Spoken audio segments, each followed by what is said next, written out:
Hey guys, welcome back to my sewing room. I'm Kelly and you found me here on Pick and Stitches, and today we're going to be working on this woven star block.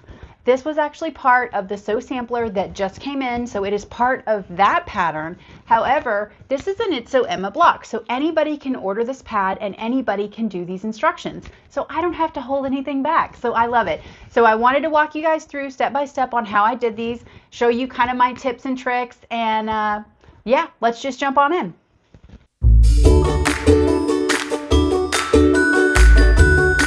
Okay guys, so I'm really excited to be able to share this one. You know, I love the sew sampler boxes. I'm always so excited to get them in, but they always have a pattern that I can't give all the info for. And this one has a pattern that I can't give all the info for, but I can give all the info for this block because it is part of this It's Sew Emma foundation paper. And then once you purchased it, it's your pattern too.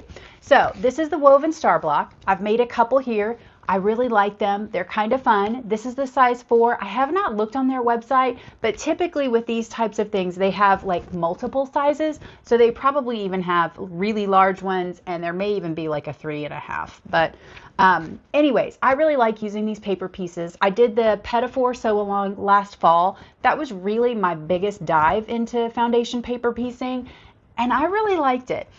If you're one of those people that is a little bit worried about using every single stitch of fabric, this may not be the method for you because you do end up cutting a little bit off.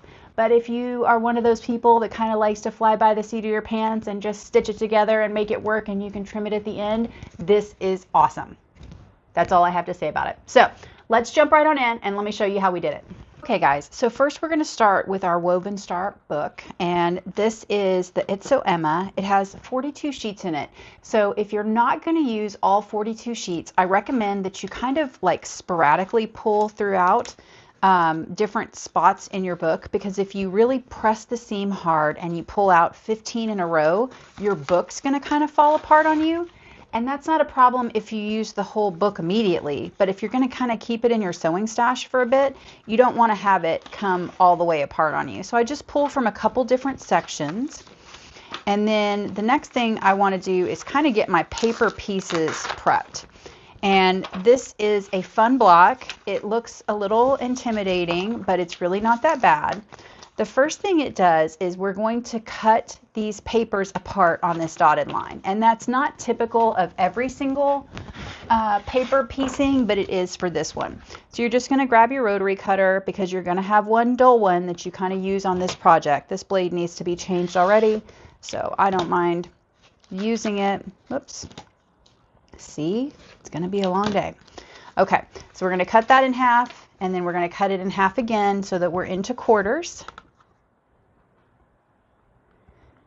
And this line isn't vital. It's just, whoops, I really do need to change that blade. It's just getting it into our 4 pieces for us. So you guys get the idea there. The next thing that you're going to do is just fold a couple of them at a time. I usually take 4 or so. And I'm going to fold along the lines that we're going to use as part of our foundation paper piecing. So the first piece we're going to place is number 1, and then we're going to come next to it and we're going to place this one. So I want to make a crease right here that I can see from the other side of the fabric. And it's going to make my piecing later on easier. So then I'm going to line up next to 3, make a crease there. And you do not have to do these in order. I just like to do it so that I don't miss anything.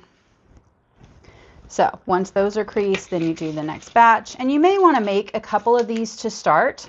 So you can make 1 quarter, but you're going to need to put 4 together to get the whole entire block. So I definitely suggest that you make that 4-pack just to kind of see how it all comes together. Make sure you've got enough wiggle room to trim down. And speaking of trimming down, if you're one of those people that hates to throw away any tiny piece of fabric, this may not be the method for you. This is a way to get very precise pieces without having to spend a ton of time, but it does have a little bit more waste than I typically do on my projects. That being said, this is a more complex block, and so if I get strong, solid results, I'm okay with that. Okay, so now we've prepped our paper.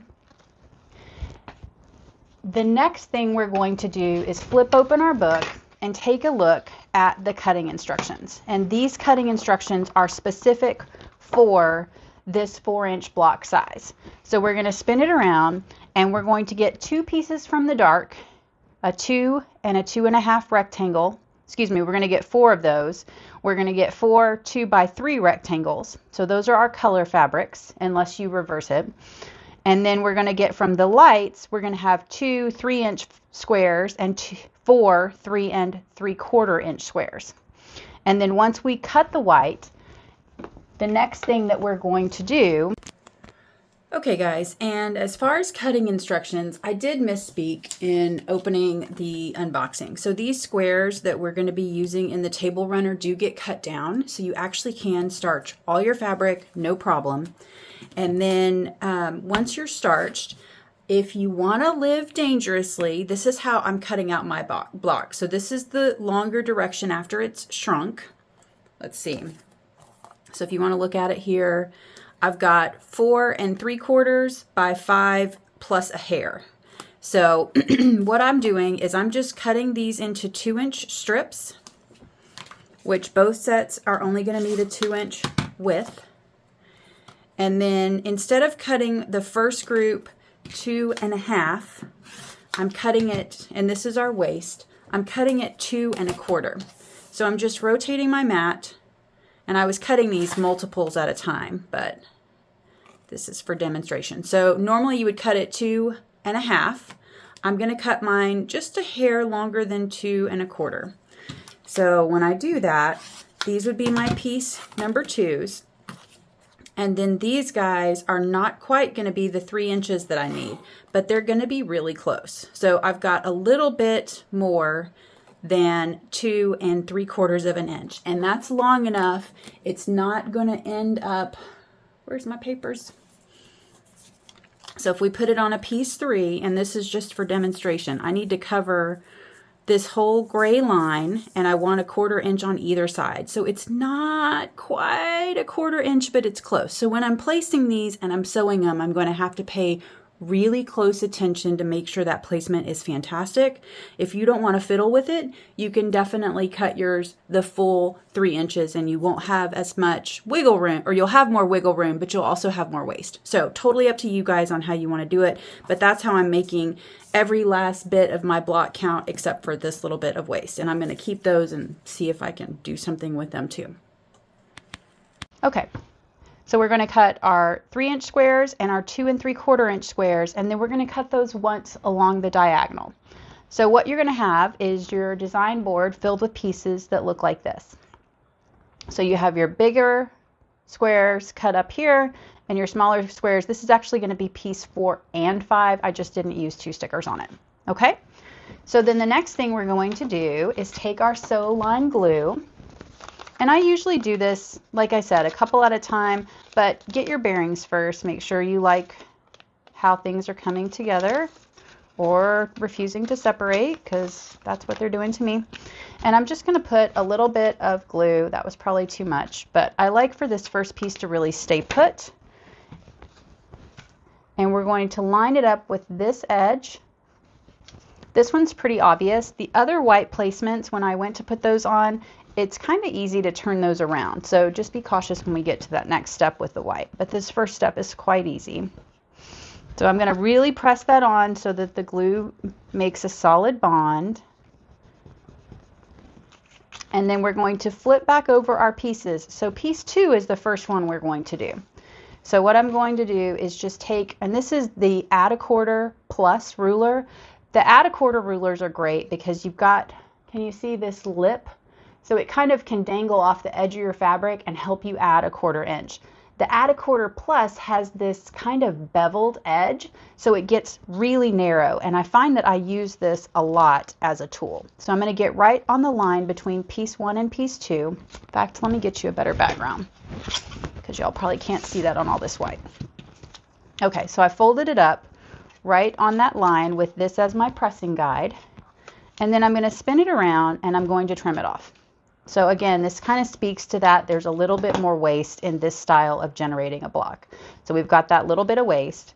And then we're going to take some of our piece 2, and I'm just not going to steal the sticker. So So I'm going to take piece 2 and I'm going to line it up this way. Now I didn't speak to this because my white is all the same on front and back, but if you have a background fabric that is a true like print, then you're going to want to make sure that you put it face up, which seems backwards when you first start putting these together. So we're working on the back side of the paper and you've got your fabric face up glued on, and then we're going to put these right sides together. Now I'm just going to flip it over, and I want to make sure that my piece is going to cover at least this line. So it's going a little further than that, and it's going a little further than this direction. And then we're just going to take it over to the machine and stitch down this line. Pressing station. Now this is important that you're doing it without steam. I know I'm a big believer in steam. However, you don't want your paper to fall apart. So we're just going to use a dry hot iron, and I'm going to set that seam open. So I'm going to do that 4 times to be enough to go around in my 4 patch. So I will meet you back here when I have all 4 of these completed. Okay, so I've moved over to the machine. We're going to just be attaching piece 1 and piece 2. So I'm going to look at where the 2 goes, but again, all my fabric is going to be behind the printed side. So I'm going to go right sides together, and I'm just going to line it up with where I trim that down to a 1/4 inch seam. And then I'm going to sew it from this side. So I want to make sure that it's got enough to cover and get into that 1/4 inch in both seams. And then I'm just going to stitch down that line.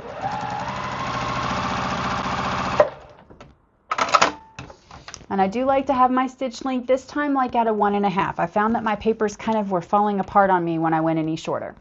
So I'm going to just take my next piece, and I don't have any colors to contend with yet, so I'm just going to match them up and sew down.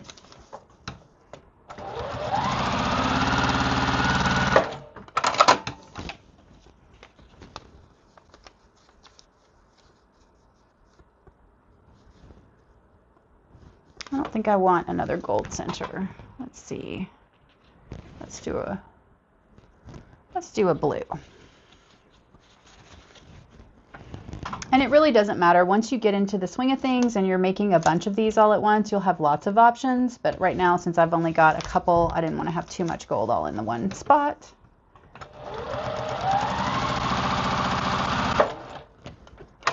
And I am making these really scrappy. The pattern is really scrappy. The fabric, I feel like, lends itself to looking great in a scrappy fashion. So I am not really planning these out much at all, unless it's just trying to get an even disbursement of all the colors.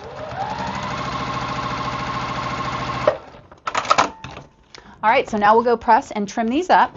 Okay, so just like the other one, we're going to set the seam and then press them open. And I do find if I'm making these like 1 block at a time, I do like to make 6, just in case I don't have the color disbursement that I want. Then I have some options, and I can always set 2 of them aside if I think that they're not matching as well, or they're going to be too much color of the same wheel.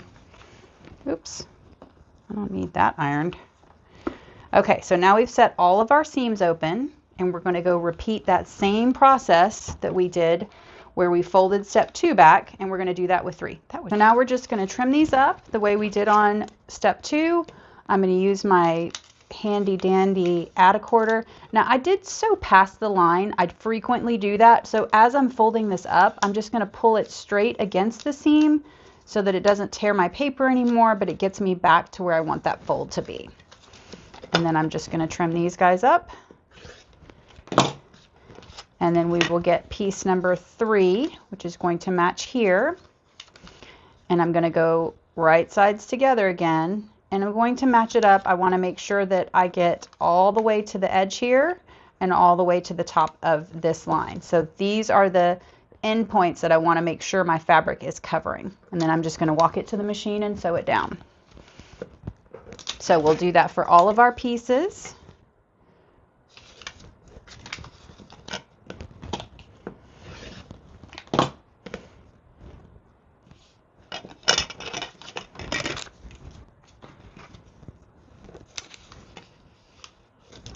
Let's do this so that they're all the right way.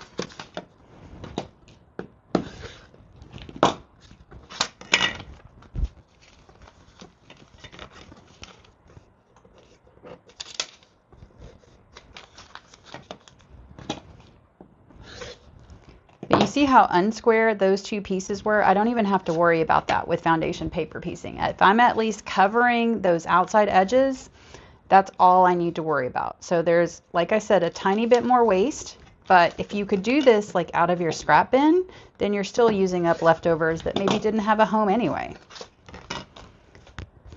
I love using every inch of fabric, but I also kind of love paper piecing. Is that the biggest contradiction ever? Probably. Okay, so now these are all trimmed, so we're going to go sew on all of our piece 3s. So I'm going to pick out 6 of our piece 3s that I'm going to just randomly spread out.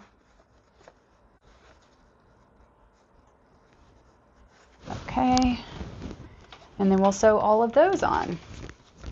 So again, I'm going to line it up. Let's do this one. I'm going to kind of look at color placement a little bit, but I'm not going to spend a ton of time on it.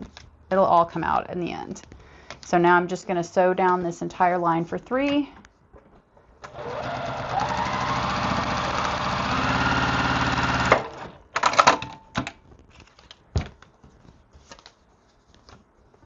Right sides together.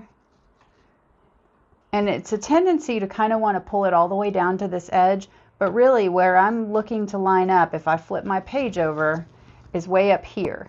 So as long as my green covers past where that line is, I'm good. Not sewing from that side though.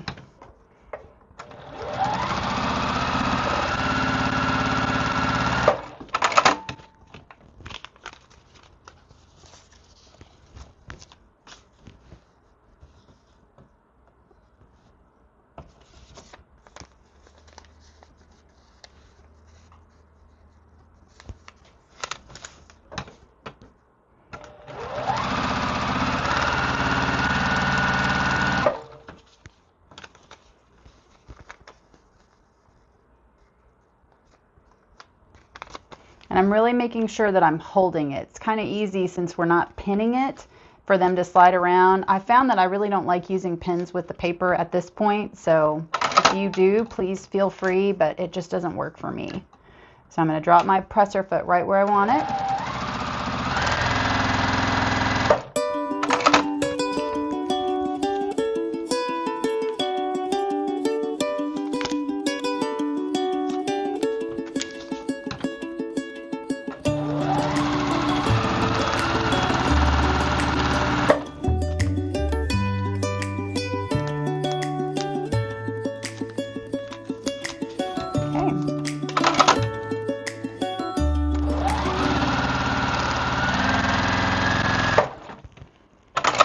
All right, so now we're going to go press it open again and trim it down. Okay, so we've got all our pieces over here now. I'm just going to press it open. I will say sometimes I find if I don't really make sure it's open, it's really easy to get a pleat. So do make sure that you've got that open as wide as it'll go, because nobody ever wants pleats unless you're making a skirt.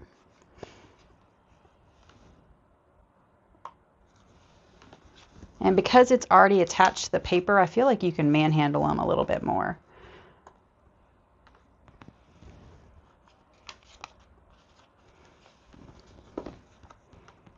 And I think I can bring that thing and trim over here. That'll be faster.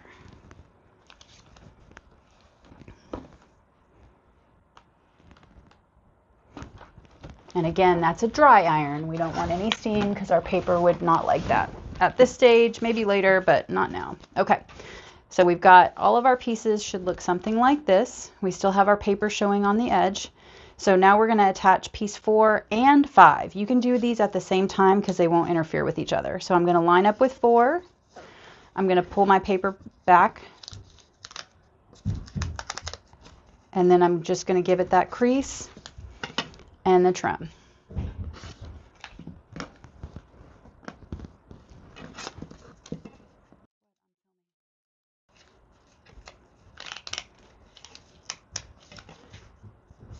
And then we're going to go ahead and just while we're over here, save ourselves a step and do the other side. So we're going to do that for all of our blocks.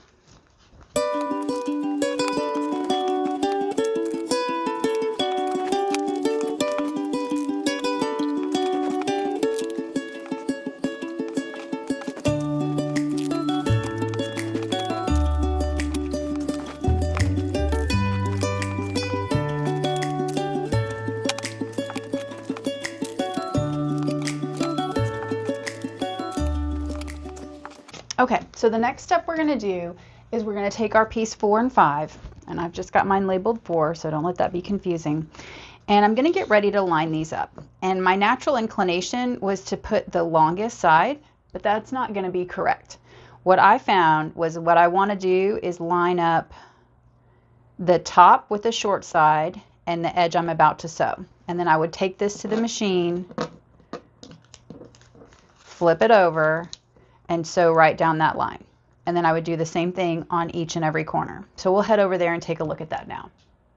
That's the one that we lined up just a moment ago, and I'm going to flip it over and just sew down that line.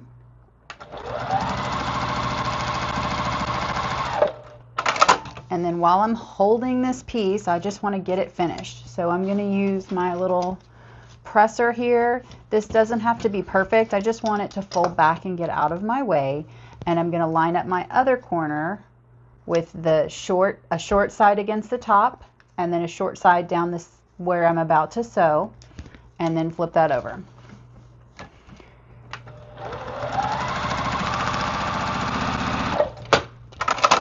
And then after we do that for all of our pieces, we'll be ready to go press.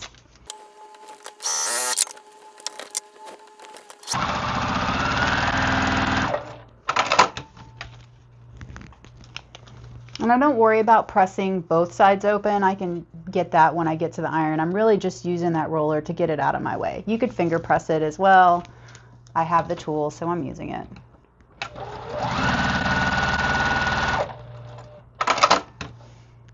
And I can totally see that I missed that line. I'm just going to bump over here. It's like 3 threads the wrong way. There we go. And it probably would have been okay, but if you can see it's a problem, we should just go ahead and fix it, right?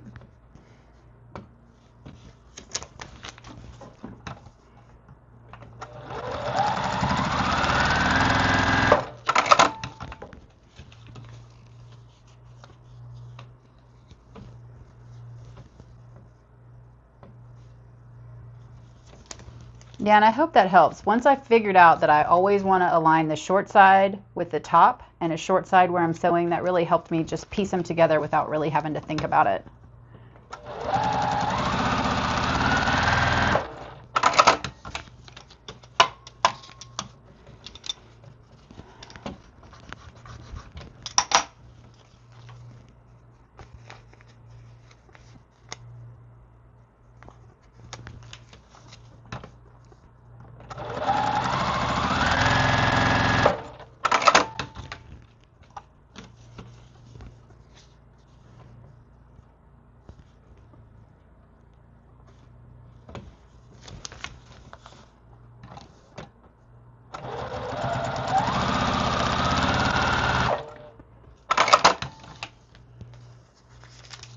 And as you're starting to look at these, like there's all kinds of edges that haven't been trimmed yet that look funny. Don't worry about that just yet. We'll get that in just a minute.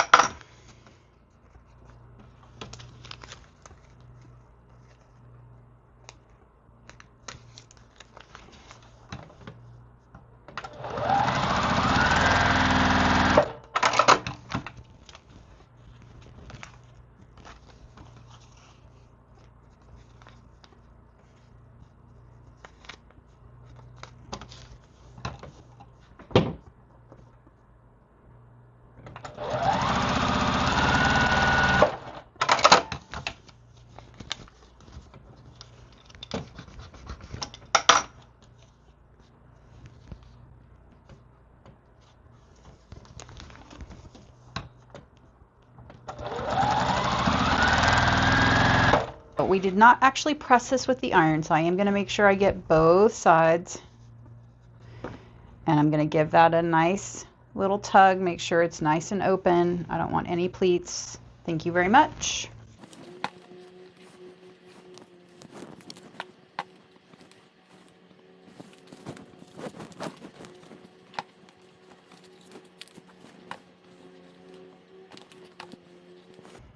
Okay. So now is where we get to the fun part, and I'm just going to reflect back to this original block so you can see it. So we started with this square and we cut down this dotted line here, And we got our individual 4s. And now we're going to take our block and flip it over, and we're going to make our first trim of our completed block. So you're going to do this very outside line. It says first trim line. So basically you're going to leave everything that's gray on, and we're going to trim off the outer edge. There it is. I'm like, I just had a 4-inch ruler, or 4.5, that fit on here nicely. Okay, so we're going to line that up, and we're going to trim those 2 sides.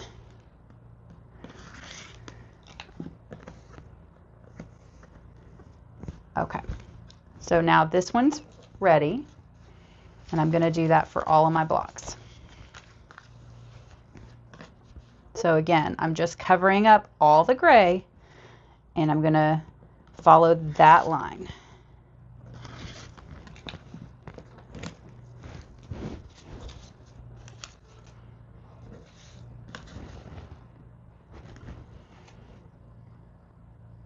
And it is important that these lines are cut well. They don't have to be perfect, because we still are going to sew one additional line, but we want to have less bulk in our seams when we can. So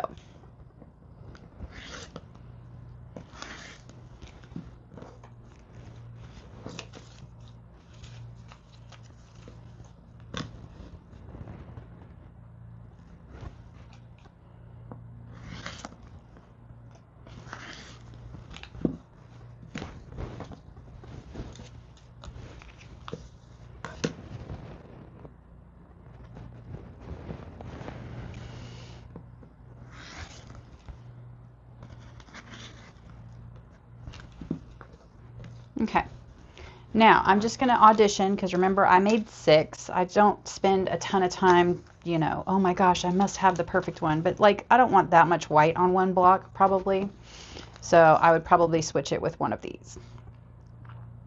I actually don't like that those have the same pattern in them, so let's do, we're going to do a 2 switch. Well, then there's lots of teal, isn't there? See? See? Okay. I think I can live with the teal.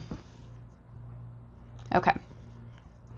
So now that I've got my block the way I want it,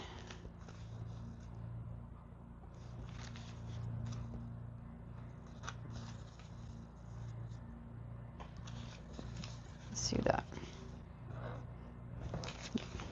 Okay. See, I don't do any auditioning. I don't know what I'm talking about. Okay, so I'm going to separate those 2, and I know I'm going to sew those 2 together and these 2 together. So I think I'm going to do this layout. Doesn't really matter, because once you get a bunch of these, it will be scrappy enough. It always looks a little more awkward to me when you only have one. So I'm going to separate those 2, and the first thing we're going to do is get ready to sew the 2 triangles together. And the way that we're going to do that is with the poke a pin method. So I'm going to sew this seam first. So I'm going to take my pen, and I'm looking at this dot here, and I'm going to go straight through that dot, and then I'm going to go straight through this dot. And I want those to really line up. Now, most of the time when you get this going, it will be perfect, but there were a couple that I was surprised that the pins actually really made a huge difference. So I do recommend doing this step. Then I'm going to poke a pin on this side. Make sure that it looks, see, that doesn't look good. What's going on there? There we go. Okay. So then I'm going to make sure that both of those pins are perpendicular, and I'm going to throw a pin in the top and the bottom. I know, I don't usually pin, but there's a lot of tiny pieces here. This is a 4-inch finish block, so okay, so then I'm going to remove these 2 pins, and I'm just going to sew this one side. I'm not sewing the other line yet, just the one down the middle. And then I'm going to do my other set so we can do those 2 at the same time. So I'm going to fold it in half, and I'm going to poke a pin in these 2 holes, and I'm going to be sewing this line. Poke a pin.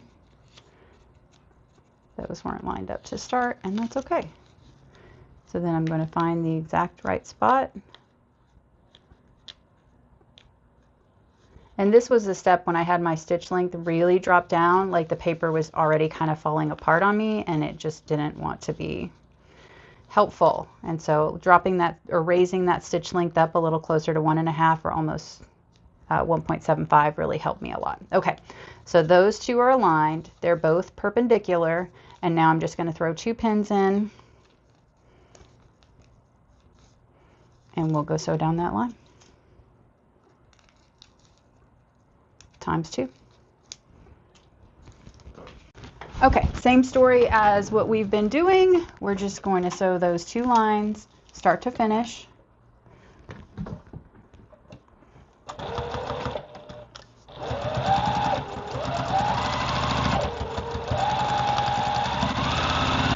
And I'm going to sew right off the edge and get my next piece.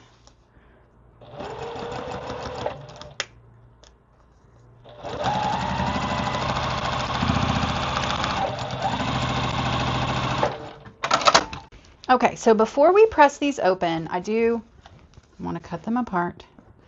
I do want to go ahead and get these papers from this seam area because I'm going to press this seam open and I do not want the paper inside of there. So I'm going to go ahead and remove that. But I'm going to leave all of my other papers in place. So this can be a little bit fiddly.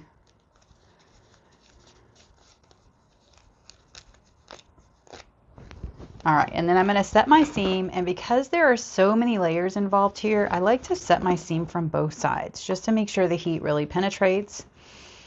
And then I'm going to press it open to one side, and then I'm going to press it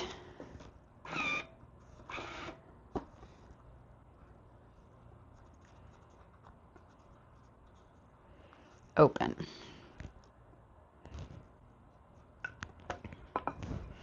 And because there are so many seams here, I'm going to go ahead and throw a clapper on it and let it set up while I peel the paper off of my other one.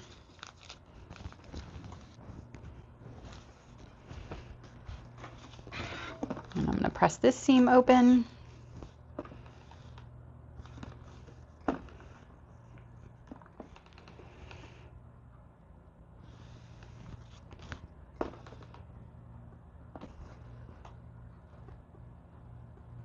Try not to burn my fingers.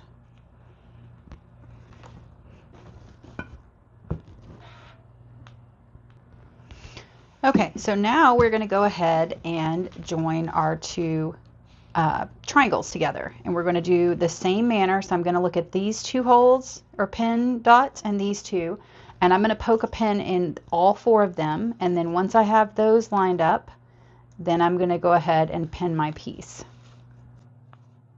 And this is where if you haven't pressed that all the way open, you'll feel it and it won't want to line up. And nobody needs that.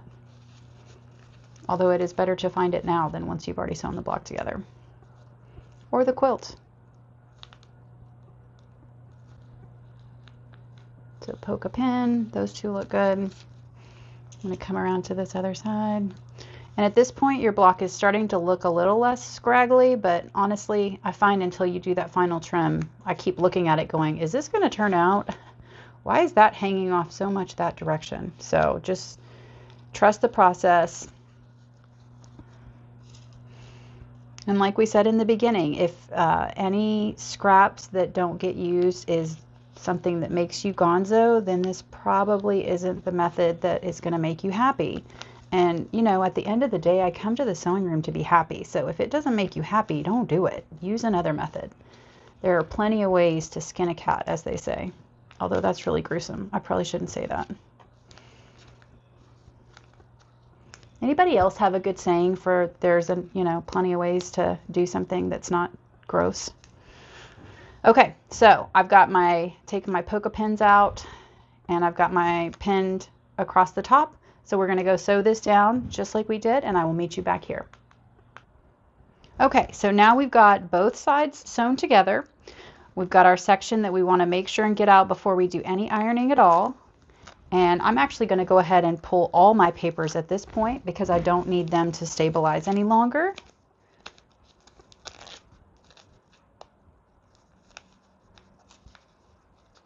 So there's one right here. It's kind of under where I press that open, and that's okay. It's not impossible to get those out, but they are a little tricky if you don't know it's under that lip. So I usually get these guys out first. And if you're having trouble tearing your paper away, I would suggest dropping your stitch length and switching to a 90 needle. That made all the difference in the world for me. And again, I had my stitch length too short when I started doing this, and the paper was kind of falling off before I was ready. So, and that's one of the things about paper piecing. You get the precision, but there's one extra step. And sometimes you're kind of over it, tired of this block by now, but that's when you recruit the kids, right?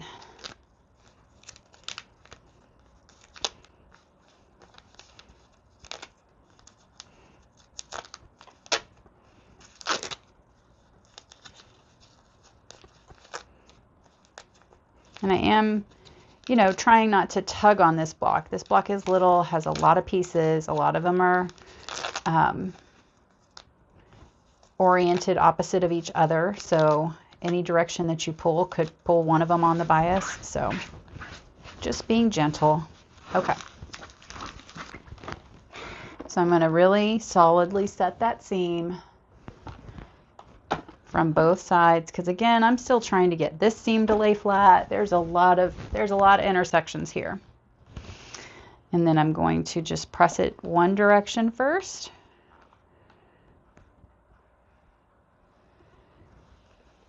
And I know this whole thing looks really wonky right now. Don't let that scare you, because we're going to trim it up, and we haven't trimmed any of those outside edges yet. So this is just me willy-nilly aligning it as we go. So I'm going to go ahead and press this open.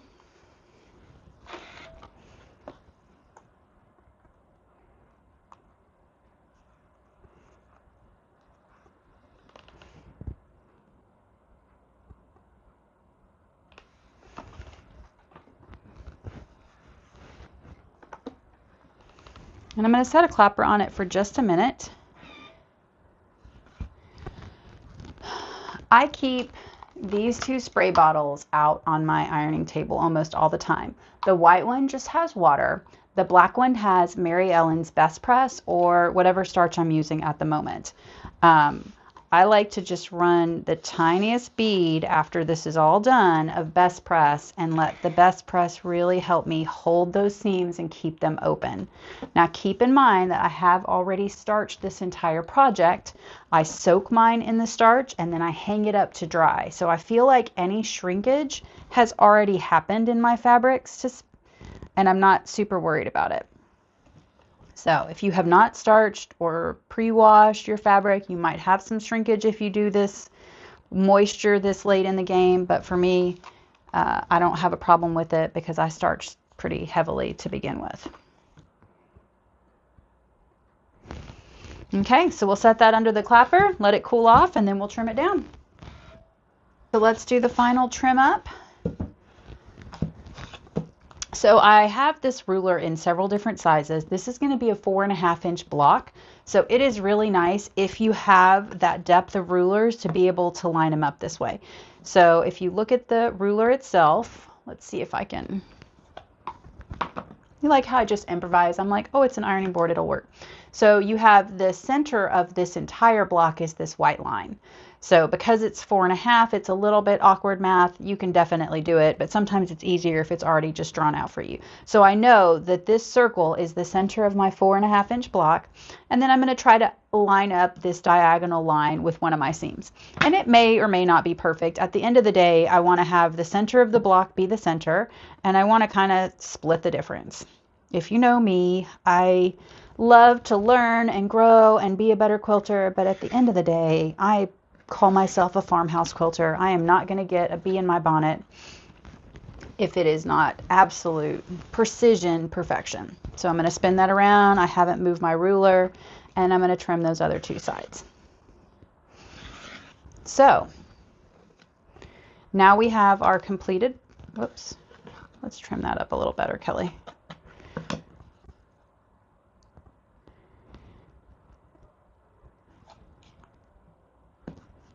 Okay.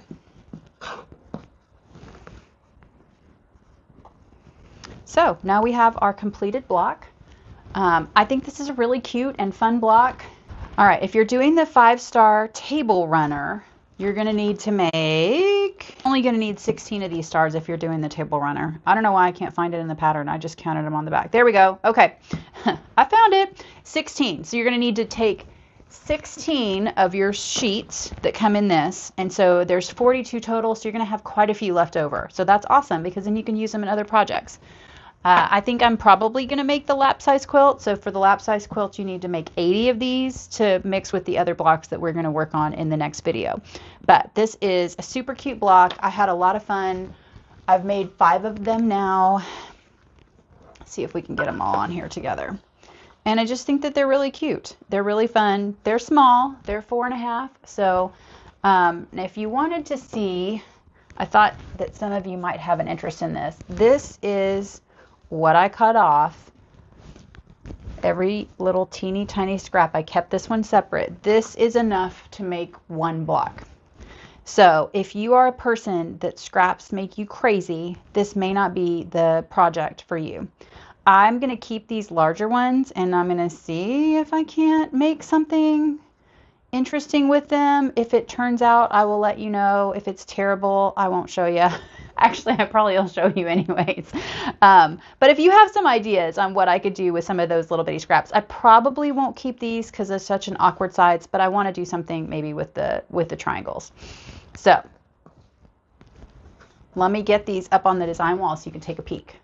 Okay guys, there we have it. This is our woven star block. If you're doing the pattern that came in the Sew Sampler box, you're going to need to make 16. If you're making the lap size quilt, I believe it's 80. It's quite a few, but this is fun and it's different, and I've kind of had, you know, this nice easy quilt that I just did, so doing something that's a little bit more piece intensive is exactly what I wanted in my wheelhouse for this week. So I hope you enjoyed sewing this along with me. If you like watching these tutorials or any of my unboxing videos, it helps a ton if you would hit that like or subscribe button and share with your friend. I've been doing a lot of the shop pop locally, kind of go to the different quilt shops, and so I've posted some of those videos so you can see what other quilt shops have in. Those videos are a little bit more localized to my friends here in East Tennessee, but honestly, I watch all kinds of videos for quilt shops all over the country because I think it's really interesting to see what other companies have, what other individuals will put in their quilt shops, because they all have such a different flavor, and you can find the neatest, most interesting things at your local quilt shop. So I hope you've enjoyed kind of coming on tour with me, and until then guys, I will see you next time.